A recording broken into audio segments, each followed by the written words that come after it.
School एवं college बस साधारणतः हलदिया रंगर होइथाए। प्रायतः दिन आपण माने यह देखुथिबे, किंतु केबे भाबिछन्ते कि स्कूल बस रो रंग हलदिया काहेकि होइथाए?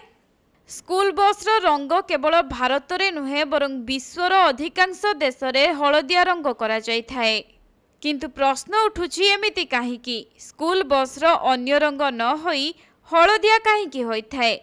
आज आसंतु जानिबा एहा पछर कारण। वास्तव में देखिबाकू गले लाल रंग परे हलदिया हेउछि एमिति एक रंग जहा बहु दूररू देखा जाइथाए। तेणु एहा ही प्रथम कारण जहाँकि बस रो रंग हलदिया करा जाइछि। विशेषज्ञों कहिबा अनुसार हलदिया रंगर लैटेरल पेरिफेरल विजन लाल रंग तुलन में 1.24 गुणा अधिक होइथाए। एहार अर्थ अन्य रंग तुलन में हलदिया रंग 1.24 गुणा अधिक आकर्षित होइथाए।